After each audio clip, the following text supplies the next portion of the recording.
श्री निम्बार्क श्री हरिव्यास। आचार्य चरण भजन पद्धति रस को बताते हुए कह स्वामी जी प्रकट हुई अकारण केवल अपने भक्तों की इच्छा की पूर्ति करने के लिए, रसिकों को सुख देने के लिए,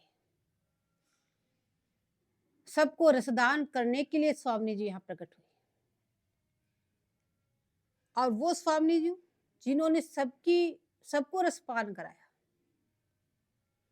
आचार्य चरण कह रहे हे स्वामी जी, आप मुझ पर कब कृपा करोगे? अहो मेरी स्वामिनी सुख रूप, ना ही गति मोहि आन तुम बिन सकल सिद्धि स्वरूप। जो जो चाहत त्यो त्यो पूर्वत परम प्रवर अनूप। श्री हरिप्रिया चिंतत फल देनी चिंता मणि चिदरूप। अहो मेरी स्वामिनी सुख रूप। अहो अति आश्चर्य, आश्चर्य अति का आश्चर्य होता तब आचार्य कहते हैं अहो। बोले हे मेरी स्वामी जी, आप तो का मंगल विग्रह जो है सम्यक प्रकार से सुख का रूप है। बोले साक्षात सुख रूप ही आप है। अहो मेरी स्वामिनी सुख रूप। बोले ना ही गति मोहि आन तुम बिन सकल सिद्ध स्वरूप। और जो जो चाहत सो सो पूर्वत परम प्रवर अनु। बोले हमारी गति नहीं आपके बिना, क्यों? हम एकमात्र आपकी अनन्य शरण है और आप ही हमारे सम्यक प्रकार के मनोरथों को पूर्ण करने वाली, इसलिए सिद्धि स्वरूप है। अब जो जो चाहत त्यो त्यो पूर्वत, जो जो इच्छा करते हैं वो बोले सभी पूर्ति होती है।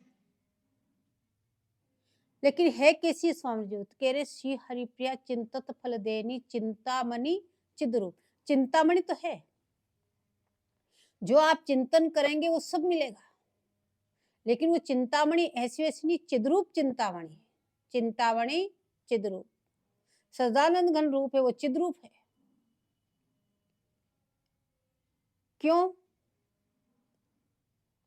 जो जड़ चिंतामणि होती है उससे आप जो मांगो सब मिलेगा। हाथ की मुट्ठी में बंद रख दिया चिंतामणि को और आपने जो कामना की सब मिलेगी। लेकिन आपने अच्छा मांगा बुरा मांगा, वो आपके लिए हित में या अहित में, वो जड़ चिंतामणि नहीं सोचेगी। जो आपने मांगा वो सब दे देगी। लेकिन स्वामी जी चिद्रूप है, इसलिए आप सुख के स्वरूप हैं, लेकिन विषय विष नहीं देती।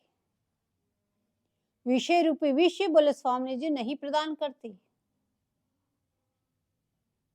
जानती है कि अभी समझता नहीं, इसमें तो इसको बहुत कष्ट होगा, इसकी आवश्यकता नहीं, पर ये मांग रहा, पर इसको देना नहीं चाहिए, इसलिए चिद्रूप है। विषय रूपी विष आप नहीं देती, क्योंकि आप चिद्रूप चिंतामणि हैं। तो आप क्या देती है? बोले प्रेम रस माधुरी का दान करती है, निरंतर सबको रसपान कराती है। और आप चिंतामणि चिद्रूप होने से आपका दिया हुआ फल भी चिद्रूप ही है। जो आप प्रेम प्रदान कर रहे हैं वो भी चिद्रूप है, जो आप रस प्रदान कर रहे हैं वो भी चिद्रूप है। बोले आप चंद्रमणि के समान चरण से सदानंद अमृत की स्रवित होता रहता है। बोले जैसे चंद्रमा अमृत की वर्षा करता है, ऐसे आपके नखमणि के प्रकाश से बोले निरंतर बोले अमृत की वर्षा होती रहती है। अब जहां नाम वहां आप, नाम नामी में कोई भेद नहीं। तो जहां आप नाम ले रहे हैं बोले वहां निरंतर स्वामी जी, और ये चिद्रूप है, तो आपको बोले निश्चित मिलेगी। आप यदि आप चिंतन करोगे तो आचार्य चरण कह रहे क्यों? चिंतामणि चिद्रूप है। अब आप चिद्रूप का चिंतन नहीं कर रहे हैं, विषय रूपी विषयों का चिंतन कर रहे हैं, तो वो तो स्वामी जी देती नहीं, और इधर जो देती है उसका आप चिंतन नहीं कर रहे। बस यही सुधार हो जाएगा, बोले तुरंत स्वामी जी मिल जाएगी। बोले उनके नाम गुण लीला से सांद्रानंद प्रेम ही प्राप्त होता है। चाहे उनका नाम जपो निरंतर, चाहे उनका गुणगान करो, चाहे उनकी लीलाओं को चिंतन करो, निरंतर वो प्रेम और रस का दान ही करती है। क्योंकि आप नख से शिक तक जो आपका प्रियधाम है अत्यंत उत्कृष्ट प्रेम माधुरी पूर्ण कोटि कोटि बिजली की सी छटा है। आप किसी भी बोले आपको पूरा मंगल विग्रह में चिंतन में मन नहीं लगता, या आपको लगती है अरे बहुत मेहनत है, नक्शे शिक। अब तो कह रहे किसी एक अंग माधुरी का ही चिंतन करके बैठ जाओ, पर करो तो सही। चाहे चरणों में जो चिन्ह है, किसी एक चिन्ह को लेके उस पदतली को निहारते रहो। बोले आपके जो अंग माधुरी है वो प्रेम माधुरी पूर्ण, कोटि कोटि बिजली की छटाए, जहां भी आप चिंतन करोगे आपको वही रसदान मिलेगा, वही प्रेम दान मिलेगा। बोले करोड़ों करोड़ों बिजली की छटा जिनके मंगल विग्रह में, कह रहे हैं देखो प्राकृत जो बिजली होती है अगर वो ऐसी चमक जाए, करोड़ों एक साथ तो सब अंधे हो जाएंगे या जल जाएंगे, इतनी उष्ण होगी, किसी को छू जा तो प्राण ही ले लेगी। पर प्रियाजी की अंग की बिजली देखने से, बोले एक बार प्रियाजी की वो मंगल कांति जो आपने देख ली तो फिर रोम रोम से देखने की इच्छा उत्पन्न होगी। ऐसी माधुर्यता, बोले उनकी बोली, उनकी वाणी एक बार सुन ली तो इच्छा होगी कोटि कोटि हमारा कान हो जाए, हम निरंतर उनकी वाणी सुनते रहे। कोटि कोटि शरीर से उनकी सेवा करने के लिए बोले सहचर्या लता पता तक बन जाती है। प्यारी जी की सेवा करने के लिए बोले सहचरी श्यामलता बन जाती है। बोले और की छोड़ो, ललनजू भी सेवा के लिए तड़पते रहते हैं, मुझे कब प्यारी जी की सेवा मिले, विनती करते रहते हैं कि मुझे कब प्यारी जी की सेवा मिले। बोले ये तो ललनजू की दशा है। तो यह छटा रसिकों को रस देने के लिए निकुंज मंदिर में सदा उदित है। बोले ये छटा, ये स्वामी जी का जो रूप सौंदर्य है, जो रूप माधुरी है, जो नेत्र प्रांत से निरंतर रसदान करती रहती है, बोले ये छटा तो निकुंज में निरंतर है, और आपको उसी निकुंज में उसी स्वामी जी को आपको निरंतर चिंतन करने के लिए दिया है। निरंतर उनका चिंतन करो, उसी कुंज का जिसमें स्वामी जी विराजमान है। और ब्रज में भी आप ही प्रकट हुई इस रसदान को देने के लिए। वेणु माई बाजे वंशीवट, सदा बसंत रहत वृंदावन, पुलिन पवित्र सुभग यमुना तट, जटित किरट मकराकृत कुंडल मुखार विंद भ्रमर मानो लट, दसन निकुंद कली छवि लज्जित सज्जित कनक समान पीतपट, मुनि मन ध्यान धरत नहीं पावत, करत विनोद संग बालक भर, दास अनन्य भजन रस कारण, जैसे हित हरिवंश प्रगटे लीला नट। वंशी वर्ष से नित्य निकुंज निर्देश किया। पहले यमुना जी वंशीवट इधर से मानसरोवर तक ये पूरा दायरा वृंदावन धाम का ही था, और है वो भी आज जैसे बदल गई, यमुना जी इधर आ गई। और वैसे यदि आप पंचकोशात्मक को लंबा लंबा पूरी परिक्रमा निकालोगे तो ये सारा दायरा उसमें आएगा, तभी पंचकोश होगा। अभी वाली परिक्रमा पंचकोश की नहीं है, छोटी हो गई, यमुना जी ने अपना स्थान बदल लिया इसलिए। तो कह रहे वंशी वट से नित्य निकुंज निर्देश किया, वन में सदा शरद और बसंत रहती है। बोले इतना तो बड़ा नित्य निकुंज है। और वनराज में बोले ऋतु कौन सी रहती है, बोले सदा शरद और बसंत निरंतर रहती है। बोले ये कैसे बन रहती है, बोले शरद ऋतु और बसंत ऋतु को दोनों को मिला लो तो एक नई ऋतु हो जाएगी। बोले वो ऋतु निरंतर रहती है यहाँ पे, शरद ऋतु और बसंत ऋतु, बोले दोनों को मिला लो और वो मिली हुई ऋतु बोले हमेशा वनराज में उपस्थित रहती है। बोले जब आप ब्रज में आके प्रगटी, तब प्रगट प्रकाश में भी आपने वृंदावन में आके लीलाएं करी। अतएव यहाँ काली देह दावानल कुंड, यहाँ नित्य श्री बिहारी बिहाराजे और प्रकट प्रकाश की लीला भी होती। बोले जब प्रकट आप हुए तो दोनों प्रकार की लीला हुई, आप दोनों नित्य विहार भी करते, और देखो काली देह भी वृंदावन में वो लीला भी करी प्रकट प्रकाश की, दावानल कुंड भी वृंदावन में अग्निपान यही किया, बोले वो लीलाएं भी करी, और यहाँ नित्य विहार भी आपने लीला करी, प्रकट प्रकाश की लीला भी होती है। तो मुनि मन ध्यान धरत नहीं पावत, निकुंज क्रीड़ा करे। तो दावानल कुंड भी यहाँ है, काली देह भी यहाँ है, और नित्य विहार की लीला भी यहाँ करी। तो प्रकट प्रकाश में दोनों प्रकार की लीलाएं आपने की। बोले मुनि मन ध्यान धरत नहीं पावत, निकुंज क्रीड़ा करे पर प्रकट प्रकाश में करत विनोद संग बालतम। बोले जो बड़े बड़े मुनि और तपस्वी निरंतर ध्यान करते हैं लेकिन उनके ध्यान में भी नहीं आते, तो नित्य निकुंज में क्रीड़ा करते हैं और वो उनके ध्यान में आते नहीं। तो इसलिए आप यहाँ प्रकट हुए तो मुनिजनों को तो छोड़ो, बालकों के संग क्रीड़ा कर रहे हैं, उन बालकों के संग खेल रहे हैं, उनको भी रसदान कर रहे हैं। ये उनकी कितनी परम उदारता है। वृंदावन में ही सखाओं के संग खेले हैं, तो इसलिए केवल अनन्य दास के लिए लीलानट प्रकट हुए हैं। जो उनके अनन्य दास थे वो चाहते थे कि हमको उनको रस पान मिले, उनके दर्शन मिले, उनके लिए ही, उन सबको रसदान करने के लिए ही, उन अनन्य दासों के लिए बोले प्रियालाल यहाँ पे प्रकट हुए। सगाई, विवाह, छद्म आदि की लीला अनन्य भक्तों को कैसे मिलती? ऐसे अनेक प्रकार के रस्में लीलाएं की, बोले वो लीलाएं भक्तों को कैसे मिलती? और प्रकट होकर रसिक अनन्य के रस की पुष्टि की। आपने प्रकट होकर के जो रसिक अनन्य है उनके रसिक अनन्य का जो रस है, बोले उस रस की आपने पुष्टि की। और अनन्य दास उनके कौन है? जैसे गिरिराज जी आदि, वो निरंतर चाहते थे प्यारे जी हम पे आवे, प्यारे जी यहाँ वन विहार करे, प्यारे जी इन झरनों में स्नान करे। ऐसे जो उनके अनन्य दास है उनके लिए आप प्रकट है। तो वे श्री राधा जो इतनी दयालु है, बोले दया पारम, इतनी दयालु स्वामी हमारी, बोले ब्रज में प्रकट होती है।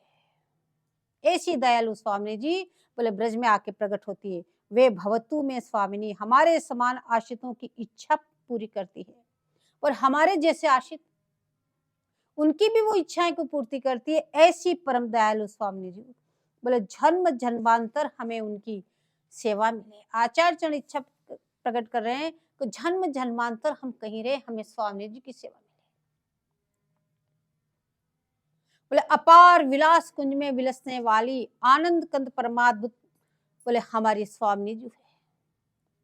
बोले नित्य नए नए कुंजों में विलास परायण हमारी स्वामी जी, नित्य नित्य नए कुंजों में नित्य नव नव लीला परायण हमारी स्वामी जी। ऐसे विलास करने वाली, ऐसे आनंद देने वाली, ऐसे परमाद्भुत हमारी स्वामी जी है। बोले ऐसे नित्य निकुंज विलासिनी स्वामी जी एकमात्र कृपा वशीभूत होकर आप भानु भवन में प्रगटी, न तो उनको तो आवश्यकता थी, एकमात्र कृपा की किशोरी होने से बोले आप भानु भवन में प्रगटी। बोले वह स्वामिनी मेरी स्वामिनी हो। आचार्य कह रहे वही स्वामिनी मेरी स्वामिनी हो। बोले तारुण्य प्रथम प्रवेश ब्रज का ही संकेत करता है, तो वो हम और हमारे स्वामी बने, मेरे तन मन प्राण को अपने में लगा ले। बोले आचार्य चरण प्रार्थना कर रहे हैं, बोले ऐसी स्वामी जो हमें मिली, और इसी स्वामी जी में हमारा तन मन प्राण उनके चरणों में हमारा लग जाए। उपदेश भी दे रहे, तुम भी अपने तन मन प्राण लगा लो।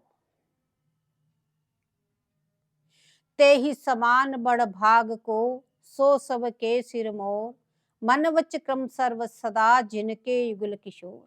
बोले ऐसे जिन्होंने अपने तन मन प्राण उनके चरणों में समर्पित कर दिए, निरंतर उनकी सेवा से लालायित जो हैं, निरंतर उनके रूप रस के लिए जो तरस रहे हैं, बोले ऐसे जो हैं, बोले उनके समान तो बड़ भाग्यशाली और कोई है ही नहीं। तिहि समान बड़ भाग को सो सबके सिरों, वो तो भक्तों का शिरोमणि है, उससे ऊपर और कोई हो ही नहीं सकता। क्यों? क्योंकि उसने मन वचन और क्रम सर्व सदा जिनके युगल किशोर, मन से वाणी से शरीर से युगल किशोर जी को छोड़ के उसके लिए और कोई है ही नहीं। बोले जिनके सर्व से युगल किशोर, ते ही समान असको बड़ भागी घनी सब के सरम। बोले उनके समान तो और कोई सौभाग्यशाली है ही नहीं, बोले वो सबका सिरमौर है। नित्य विहार निरंतर जाको करत पाल निशिभोर, बोले निरंतर नित्य विहार परायण युगल किशोर जी का जो निरंतर रस है, बोले उसका जो वो पान करता है, जो सदा केवल सेवा चाहते हैं, बोले उसको क्या करती स्वामी जी? बोले श्री हरि प्रिया निहारत छिन छिन चितई चखन की ओर। बोले ऐसे अनन्य का हाथ पकड़ करके अपने पास में बैठा लेती है और बार बार अपनी तिरछी चितवन के द्वारा निहारती रहती है, इसको और कितना रस पान करा दो, इसको और कितना रस चाहिए। बोले कैसी है स्वामी जी, इतनी उदार मना? बोले ऐसी परम उदार। बोले क्यों ना हो रंग रस भरी निपटल बेली, लाड़ लड़े की लाड़ लड़ेली। बोले रंग रस से भरी हुई है, जिनका मंगल विग्रह प्रेमानुराग का ही मंगल विग्रह है, तो क्यों ना प्रेम और रस का दान देगी। तो रंग रस भरी निपटल बेली और लाड़ लड़ई की लाड़ लड़ीली।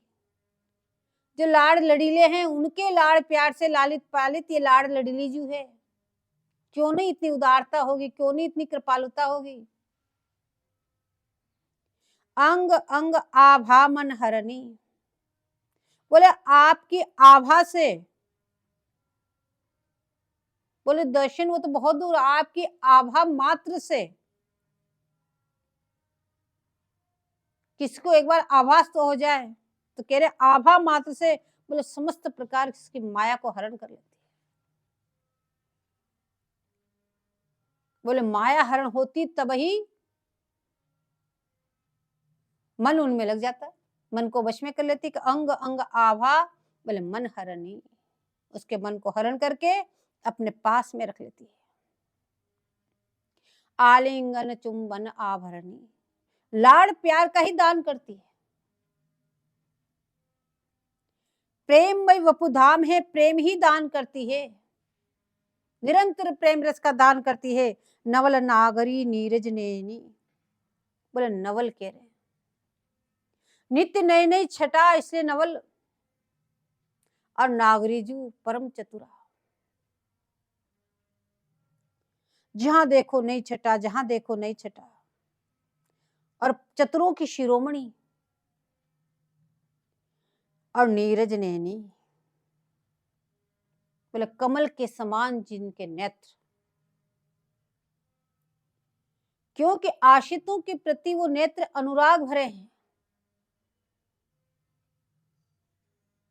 बोले निरंतर अनुराग भरी दृष्टि से अपने आशितों को देखती रहती है, इनको कितना प्रेम दान कर दो, इनको और रसदान कितना कर लूं। क्यों देखती रही, जितना देना एक साथ दे दो, नहीं झेल पाओगे। संभाल संभाल के स्वामिनी जी जानते कि अभी इसको कितना चाहिए, अभी इसको कितना चाहिए, इसलिए बार बार संभाल संभाल के देती है। हे राधे, श्रुति भी आपका वैभव रूप गुण श्रुति, बोले भगवान से भी अतोल है। बोले दूसरे तो छोड़ो, श्रुतियां छोड़ो, वेदों छोड़ो, बोले भगवान भी आपकी गुणानुवाद नहीं कर सकते, वो भी आपकी तुलना नहीं कर सकते, अतोल है, आपका तोल मोल नहीं कर सकते। बोले वही सदवैभव आपकी कृपा से मुक्त अयोग के हृदय में बैठकर अपना स्रोत कहलवा रहा है। शतककार कह रहे हैं बोले वही आपका जो सदवैभव है, जो केवल एकमात्र कृपा आपकी, जो मेरे जैसे अयोग से ऐसे स्रोत को कहलवा रहा है, न तो मैं क्या जानूं, ये एकमात्र आपकी दया। कितनी दैन्यता है आचार्य चरणों में, वहीं से आए हैं, निरंतर उनको देख रहे हैं, लेकिन कितनी दैन्यता, इस दैन्यता के बिना स्वामी जी नहीं मिलती, इसलिए इतनी दैन्यता को दिखा रहे हैं। तो अयोग के हृदय में बैठकर अपना स्रोत कहलवा रहे हैं, बोले आप ही कहलवा रहे मेरे हृदय में बैठ के, मेरे में तो ये योग्यता है नहीं। जो श्लोकबद्ध रूप से मैंने कहा, ये मैंने नहीं कहा, बोले ये तो आपकी कृपा नहीं कहा, मैं क्या जानूं इनको, मैं तो सदा अपराधी और महत्व मार्ग से विरुद्ध चलने वाला हूं, मैं तो इन सब मार्गों को जानता भी नहीं। सब कुछ जान रहे हैं, सब कुछ आचरण कर रहे हैं, लेकिन कितनी दैन्यता। पर मैं आपके चरणों की आशा लिए पड़ा, बस मेरे में कोई मेरे में कोई योग्यता नहीं है, मैं निरंतर अयोग्य हूं, लेकिन एकमात्र आपके चरण कमलों का मुझे भरोसा है। रोहो को काहू मन दिए, मेरे तो प्राणनाथ श्यामा, सप्त करो तरण छिए। अरे हम इसके अलावा और किसी को नहीं जानते, और कोई जिसका मन जिसमें लगे वो देते रहो, उससे हमें कोई प्रयोजन नहीं। हम तो एकमात्र आपके चरणों की आशा लिए हैं। हे स्नेह जल कला कुलाक्षी, अपने जन को देखकर स्नेह जल युक्त आकुल नेत्र वाले। बोले जब आप अपने जन को देखती है, ये विशेषता है। बोले अपने जन को देखकर आपके नेत्र कैसे हो जाते हैं? बोले स्नेह जल युक्त और आकुल हो जाते हैं, आकुल नेत्र वाले। इसलिए कह रहे हैं हे स्नेह जला कुलाक्षी, तो अपने जन को देखकर के ये मेरा अनन्य भक्त है, ये मुझे छोड़कर किसी को नहीं चाहता। जैसे ऐसे जन मिला और तुरंत उनके जो नेत्र कमल है स्नेह जल से युक्त होकर आकुल हो जाते हैं, व्याकुल हो जाते हैं। बोले व्याकुल किस लिए हो जाती है स्वामी जी ऐसे अपने स्नेह जन को देख के? कि इसका पालन कैसे करूं, इसको क्या दे दूं, इसको किस तरह से रखूं? बोले इसके लिए वो आकुल हो जाती है, उसी समय व्यवस्था लगाने में लग जाती है कि ये ऐसा अनन्य भक्त मेरा बन गया, अब मैं इसको कैसे क्या करूं? बोले ऐसी मेरी स्वामिनी, आप कब मुझ पर प्रीति का प्रसाद करोगी? हे स्वामी जी, मुझ पे ऐसी कृपा आप कब करोगी? बोले जो ऐसी आपका जो गुण है, बोले इसी को कहते हैं नवल नागरी नीरज नैनी। नीरज नैनी की व्याख्या हुई है कि इसको कहते हैं नीरज नैनी, ऐसे आकुल नेत्रों वाली, ऐसे स्नेह जल से युक्त।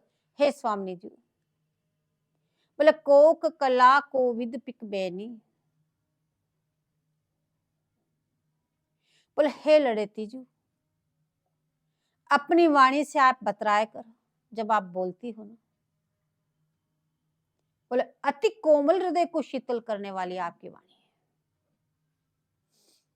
जो शीतल है पहले से कोमल है, उसको भी शीतल करने वाली आपकी वाणी है। हे स्वामी जी, मुझे आप कब कृतार्थ करोगी? कब आप मुझे अपने पास में बैठा करके अपनी एक वाणी मुझे सुनाओगी? जो आपके अक्षर से प्रेम वारिधि बहती है उसको मैं कब सुनूंगी?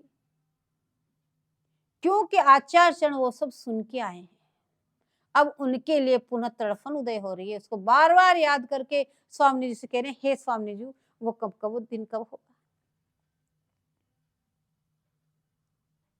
यद्यपि आचार्य स्वामी जी की आज्ञा से ही यहाँ के प्रकट होते हैं, सब सखियां स्वामी जी की आज्ञा से आके प्रकट होती है, और निरंतर ही, ऐसे नहीं कि वो यहाँ आ गए तो स्वामी जी से दूर हो गए,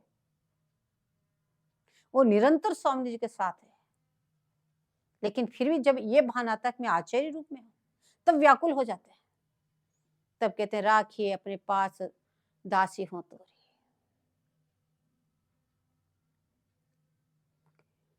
सब सुख सीम स्वरूप अगाधा, बोले समस्त सुखों की सीमा, बोले रूप गुण रस माधुरी की अगाध सीमा, आपके समान रूप और किसी का नहीं, आपके समान गुण और किसी का नहीं, यही सीमाबद्ध हो गया।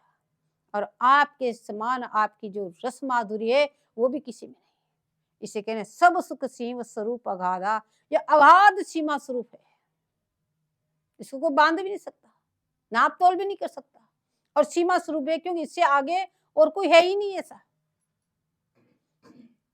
बोले श्री हरि प्रिया स्वामिनी राधा, बोले हमारी जीवन स्वामी तो केवल राधा है,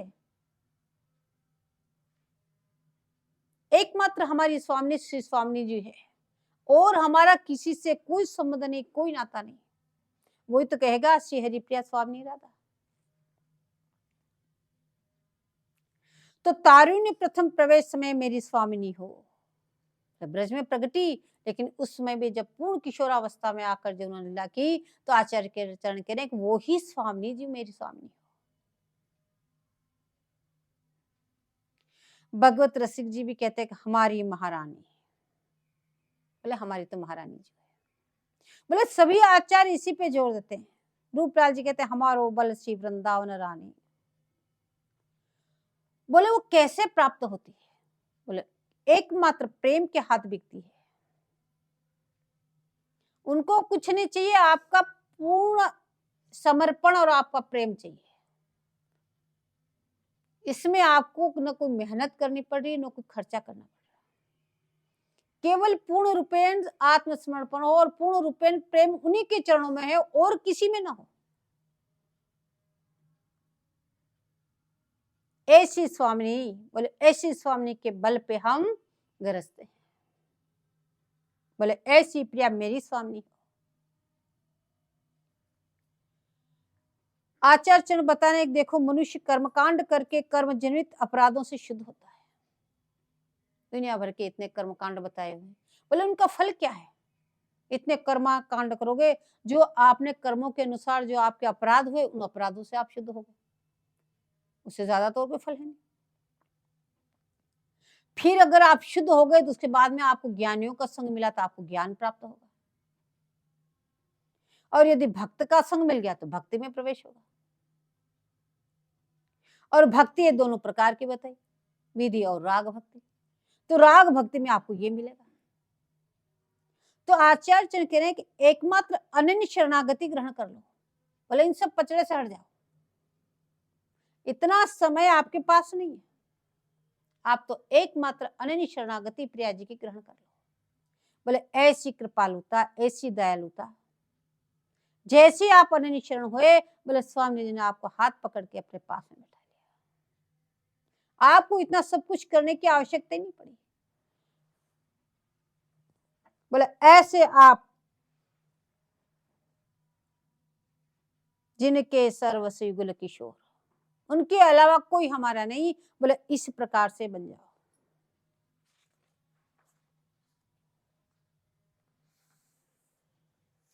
अब बता रहे हैं देखो मनुष्य के लिए 4 पुरुषार्थ है।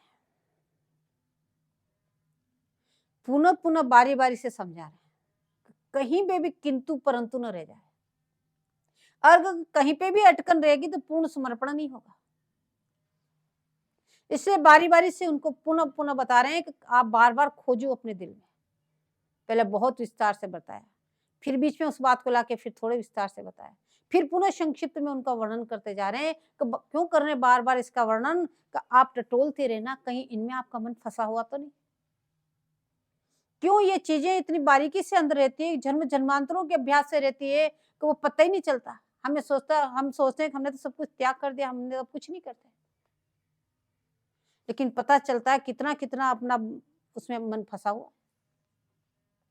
इसलिए बार बार उसको दोहराने तो कह रहे हैं कि मनुष्य के लिए 4 पुरुषार्थ हैं, अर्थ धर्म काम और मोक्ष। और ये जीवात्मा तो चिद्रूप है, इसके जो लगन लगती है उस लगन को वो समझता है कि हमारी क्या लगन है।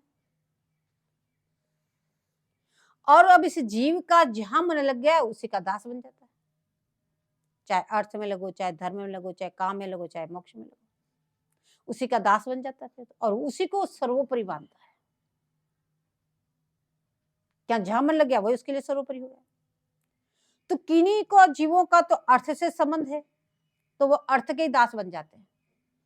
फिर तो दिन रात इसी में लग जाते हैं, कब से 1 से 4 हो, 4 से 20 हो, 20 से 100 हो, इसके अलावा उनको कुछ सूझता ही नहीं, तो वो अर्थ के दास कहलाएंगे। और चाहे वो गृहस्थ धर्म में हो, चाहे विरक्त हो, यदि वो इस तरह से अर्थ के पीछे पड़ा हो तो वो चाहे ग्रस्त हो चाहे विरक्त हो, दोनों अर्थ के ही दास कहलाएंगे। धर्म का अर्थ के साथ घनिष्ठ संबंध है। अब धर्माचरण करोगे तो उसके लिए तो अर्थ चाहिए, दोनों का घनिष्ठ संबंध है।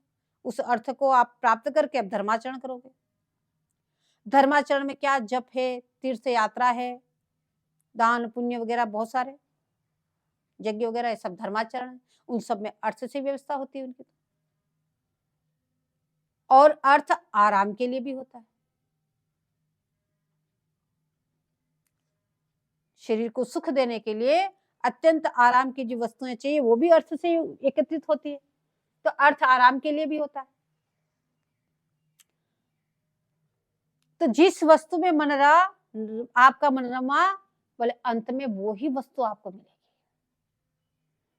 यदि आपका अर्थ में मन रम गया तो आप कितना ही कुछ कर लो, आपको अर्थ ही मिलेगा। धर्म में मन रम गया तो आपको वो ही मिलेगा। अंत में वही मिलता है आपको। अब काम वासना, अर्थ धर्म काम, बोले जो काम की वासना है आपके अंदर, वो सुख विलास की वासना ही जीव को नचाती है। संसार में जितने प्रकार के सुख प्रसादन आपको दिखे रहे हैं, इसी का नाम काम वासना है। ये भी चाहिए, ये भी चाहिए, ये भी चाहिए, इतना सब कुछ मिल गया, अब तो नहीं, अब ऐसा चाहिए, अब ऐसा चाहिए। तो बोले ये सब जो वस्तुएं हैं, बोले ये ही जीव को नचाती है। अगर ये सारी चीजें छूट जाए तो फिर मन कहाँ भटकेगा आपका, फिर तो प्रिया चरणों में लगेगा। पर अभी मन उनमें लगा हुआ है, तो उन प्रसादनों को ढूंढने के लिए, उनकी खोज करने के लिए, उनकी प्राप्ति करने के लिए आप अपना समय व्यर्थ गंवा रहे हैं और आपका मन भी प्रिया जी से चरणों से हटा रहे हैं। जो मिल गया उसको सुरक्षित कैसे रखें, उसमें मन दे दिया। और जो न मिला उसकी प्राप्ति कैसे हो, उसमें मन लग गया। अब मन तो एक एक कहीं लगा लो, चाहे तो प्रिया चरणों में लगा लो, चाहे इनमें लगा लो। तो मिला उसके लिए भी नाच रहे, नहीं मिला उसके लिए भी नाच रहे आप। और मोक्ष, अर्थ धर्म और काम तो मोक्ष की तरफ जाते नहीं।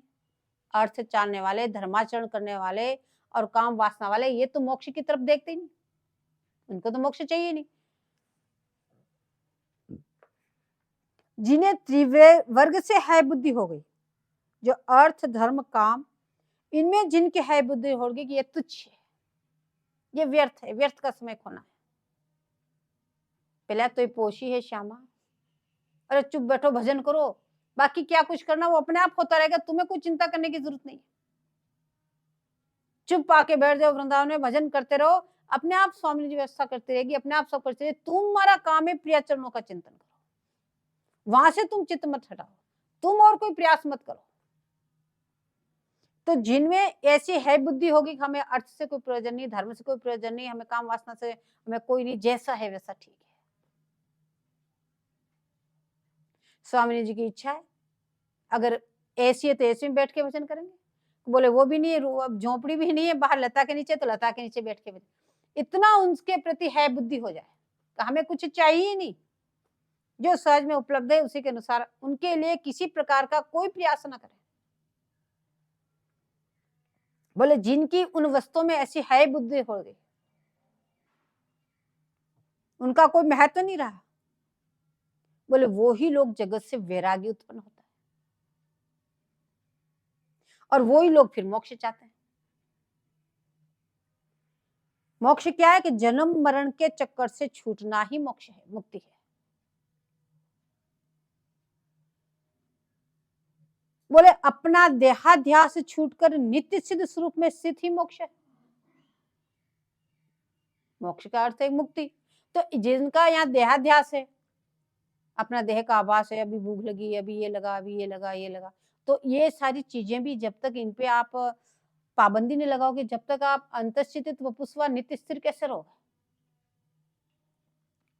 समय पे जो मिला पा लिया, ठीक है, लेकिन नहीं सवेरे प्रसाद पाया तो शाम को भी से योजना, ये बनना चाहिए, ये होना चाहिए, ये सब्जी चाहिए, ये चाहिए, ये चाहिए, तो आप फिर अंतस्थित वपु से नित्य प्याजी के साथ में कैसे रहोगे। बोले जो सहज में उपलब्ध है बस, हाँ प्याजी के भोग के लिए बनाना, उसको बनाओ, भोग लगाओ, और उसके लिए इतना समय और बर्बाद मत करो। तो कह रहे हैं कि जब तक आपका देहाध्यास है तब तक आपका मन और चित्त प्याजी के चरणों में लगता। जिस दिन ये देहाध्यास छूट जाएगा और नित्य सिद्ध स्वरूप वैसे के स्वरूप उसमें स्थित हो जाएगा, उसी का नाम मुक्ति, और इन चीजों से मुक्ति मिल गई। लेकिन एक केवल मुक्ति भी होती है, उसको मत समझ लेना। यहाँ कह रहे वो तो ब्रह्माकार मुक्ति, इसको भक्त स्वीकार नहीं करते हैं, क्यों तत्वमसी कहते हैं, वो आदि वाक्य ब्रह्म ही बना देते हैं, पर दास भाव ही मिट जाता है उसमें, तो बोले उसकी चर्चा नहीं करते हम। भगवत दासिता तो पारस है, भगवत दासिता यदि आपको मिली तो समझ लो आपको पारसमणि मिल गई। तो इसको छोड़कर ब्रह्म बनना, तो पारस को छोड़कर बोले कौड़ी को ललचाना है, तो पारस को फेंक के भला कौन कौड़ी चाहेगा। तो भक्त की मुक्ति जगत बंधन देहाध्यास छोड़कर कृष्ण दासत्व में स्थित रहता है, उसी का नाम भक्तों के लिए मुक्ति है। तो ये जगत का जितना भी बंधन है वो सब कट जाए, देहाध्यास भी छूट जाए और निरंतर बोले युगल किशोर जी के चरणों में स्थित रह जाए, बोले इसी का नाम मुक्ति है। इसलिए जैसे त्रिवर्ग है अर्थ धर्म काम, ये जो है हो गए तुच्छ हो गए, बोले इसी तरह से भगवत संबंध रहित मुक्ति भी है, जो ठाकुर जी के दास भाव का संबंध नहीं देती, बोले उस मुक्ति को भी भक्तजन बोले है समझते हैं।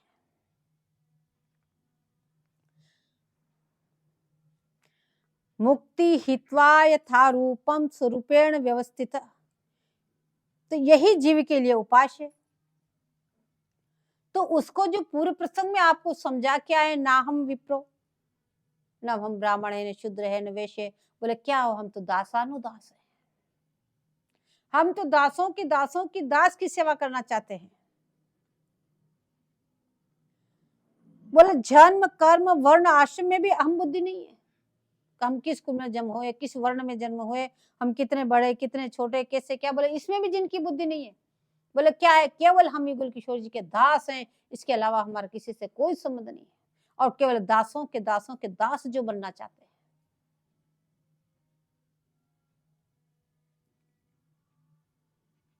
यह तो कृष्ण पद कमल दासत्व चाहता है, वही उत्तम भागवत है।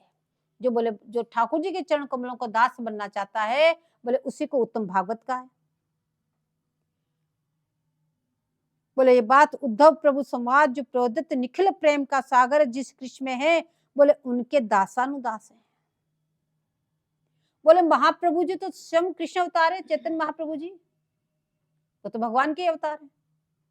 अतः वे दासों की सेवा करना चाहते हैं, वो भी विनती करते मैं दासानुदास बन जाऊं।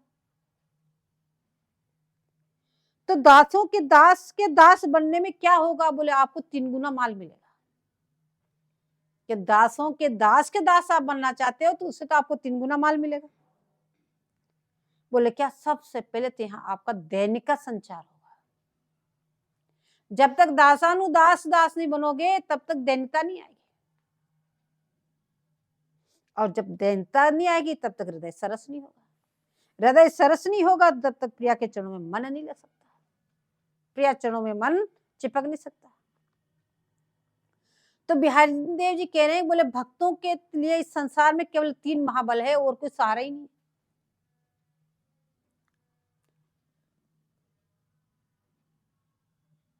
क्योंकि एक माया में डूबा है, इससे छूटकर प्रेम भक्ति में मिलना है। जो भाई जीव निरंतर माया में डूबा हुआ है, तो पहले तो उससे छुटकारा मिलना है, फिर छुटकारा प्राप्त करके इसे प्रेम भक्ति में मिलना है उसको। बोले इसके लिए 3 महाबल बताए, ये 3 महाबल से बोले उनकी प्राप्ति हो सकती है। बोले प्रथम उपाय दासों का चरणोदक, जो दास है युगल किशोर जी के, बोले उन दासों का चरणोदक प्राप्त हो जाए। तो भक्त जनों के 3 महाबल है। बोले प्रथम उपाय बता रहे दासों का चरणोदक। बोले दासों का निरंतर चरणोदक लेने से बोले आप माया से छूट करके प्रेम भक्ति में मिल सकते हो। ये 3 ही बल बताए। पहला बल बताया दासों का चरणोदक, दूसरा बता रहे हैं कि उनका उचिष्ट अधरामृत, और तीसरा रज का सेवन। बोले इन 3 चीजों से आपको भक्ति मिल सकती है, रसमय भक्ति। बोले इन 3 चीजों से आपको मिल सकती है। बोले महाप्रभु जी ने भी यही 3 औषधि बताई। बोले जो माया का रोग है, इन तीनों दवाइयों से आपका मिट सकता है, बाकी ये रोग मिट नहीं सकता। और यही मुक्ति और स्वरूपापत्ति है। बोले यहीं से आपको, जब इन चीजों का आप सेवन करेंगे तो इन्हीं से आपको मुक्ति मिलेगी, और इसी में आपकी स्वरूप में स्थित होगी। आप अपने अंतर्स्थितित्व में निरंतर स्थित रहेंगे। बोले भक्ति से प्रेम और प्रेम से दासता मिली। आपने भक्ति किया, भक्ति से आपको प्रेम मिला, प्रेम से आपको दासता मिली, आपके अंदर भाव उदय हुआ दासी का। अब दासता तो मिली, लेकिन दासता 4 प्रकार की। दासता धर्म सब में, सख्य वासल श्रृंगार आदि में भी दासता धर्म है। अब इसमें सख्य वासल का रंग चढ़ गया,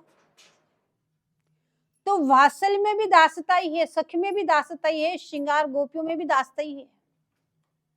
बोले वात्सल्य भाव में कृष्ण के बाप नहीं बनते हैं, तो हम उनके बाप बन के वो हमारे बेटा, बोले ऐसा नहीं होता। बोले सख्य में भी वात्सल्य में भी कृष्ण के बाप नहीं, नंद बाबा के दास बनकर के ठाकुर की सेवा करते हैं। कि नंद बाबा हमारे राजा हैं और ठाकुर वो राजकुमार हैं, हम नंद बाबा के दास हैं, इसलिए वो राजकुमार की हम सेवा करते हैं, ये भाव होता है। और जब प्रेम श्रृंगार रंग में रंगा तो ब्रज देवियों की दासता प्राप्त हुई। यदि श्रृंगार रस की उपासना की तो भी ब्रज देवियों की दासता। तो दासता तो हर एक में चाहिए आपको, क्योंकि ब्रज देवियों में एक ठाकुर और अनंत ब्रज देवी भाव से रस विलसना है आपको, तो यहां भी पास से दासी बन जाता है। तो इस भूमिका में जीव को सहचरी तो बनना ही पड़ता है। बोले औरों की छोड़ो, प्यारी जी की सेवा के लिए तो कौन कौन दासी नहीं बने। बोले स्वयं ठाकुर दासी बने, सुखदेव जी महाराज, शिव जी, नारद जी सभी दासी बने, तभी उनका प्रवेश हुआ, नहीं तो हुआ ही नहीं। दास से सख्य और सख्य से वात्सल्य और वास्तव से श्रृंगार श्रेष्ठ है। इनको पहले बहुत अच्छी तरह से विस्तार से समझा गया है। तो कह रहे हैं उस दास से सख्य, सख्य से वात्सल्य, वात्सल्य से श्रृंगार श्रेष्ठ है, और वहां रास की युगल माधुरी देखने को सौभाग्य मिलता है। श्रृंगार में युगल किशोर जी का महाराज देखने की युगल सौभाग्य मिला, जो सर्वोच्च रसपान है, सबने उसको सर्वोच्च माना। पर इसके आगे और भी एक देश है, बोले वहां ब्रजांगना भी नहीं पहुंचती। बोले वो है श्री निकुंज मंदिर, वहां ललितादि की सेवा करे। बोले उनकी दासता पाना ही सर्वोच्च प्राप्ति है, और उस सर्वोच्च प्राप्ति के लिए आपको ये उपयुक्त जो सब बताए वो सब आपको करने ही पड़ेंगे। बोले जिनके यह अनन्य उपास, जिनके सर्वस्व युगल किशोर, बोले लालसा की अनन्यता निरंतर, बोले उनके चरणों की सेवा के लिए और कुछ नहीं। जो इतना सब कुछ आपको बता रहे हैं, ये सब यदि आप उस निकुंज मंदिर की ललितादि जैसे सेवा करें और उनकी दासता पाना चाहते हो, तो वो ही सर्वोच्च प्राप्ति है, और उसके लिए ये सब करना ही पड़ेगा। क्योंकि रास में अनंत ठाकुर है, तुम किसकी दासी बनोगे। तो अनन्य रस माधुर्य से संबंध श्री प्रिया चरणों से ही नाता जोड़ना होगा। यदि आपको अनन्य रस चाहिए तो एकमात्र प्रिया चरणों से नाता जोड़ना होगा। प्रिया अनंत नहीं, प्रिया तो एक ही है। उनके संग जो विलसन है, बोले वही दासिता को भी मिलती है। आचार्य का मूल संबंध तो निकुंज से ही है। अब प्रगट में युगल उपासना नहीं होते हुए भी घाव के नाते उसे रस रूप पिलाया स्वामी जी ने। अब बरसाने में आप प्रगति या ब्रज में आप प्रगति, तो यहाँ के सभी युगल उपासित थोड़ी थे, लेकिन फिर भी उनको इसी रूप का पान कराया, इसी रस का पान कराया। लता पता तक को तृप्त कर दिया। बोले इन सबको तृप्त करने के लिए प्यारी जी ने एक दिन मामा के यहाँ जाने के लिए हट किया, मुखरई में। तो दिवाली के अवसर पर मुखरई चली, तो रास्ते में जितने गांव आए उन सब में होते हुए एक एक गांव का नाम पूछती चली, क्यों सबको रसपान कराना है, सबको रसदान करना है। गोवर्धन पे दीपदान किया, अन्नकूट करके ठाकुरानी ने पैदल परिक्रमा की, तो पैदल परिक्रमा में जिसने देखी सभी तृप्त हुए, एक ही लक्ष्य से किया ये सब कुछ, कि सबको रसदान करने के लिए ठकुरानी ने ऐसा किया। बोले इतनी कृपालुता, इतनी दयालुता, और जिसने देखा सब तृप्त हो गए। गिरिराज जी के भी सब मनोरथ पूर्ण किए, क्योंकि बरसात में लाल के संग गिरिराज जी पे बिलसी। प्यारी जी की उदारता देखकर आचार्य चरण रीझ गए। बोले निकुंज में तो प्रिया उदार रही, निकुंज में तो सबको निरंतर रसदान कर ही रही है, रसपान करा ही रही है, लेकिन यहाँ कंगला पहुंच नहीं पाते। वहां तो उस धन के धनी पहुंच पाते, निकुंज में तो उस नाम के धनी हो, उस रूप के धनी हो, उस रस के धनी हो, बोले वो ही निकुंज में जा सकते हैं, कंगले वहां नहीं जा सकते। इसलिए बोले इनको रसपान कराने के लिए बोले आपने यहाँ के प्रकट हुए। तो यहाँ तारुण्य प्रथम प्रवेश के रूप को देखकर आचार्य चरण कह रहे यही प्रियाजू मेरी स्वामिनी जी हो। जय जय श्री हरि।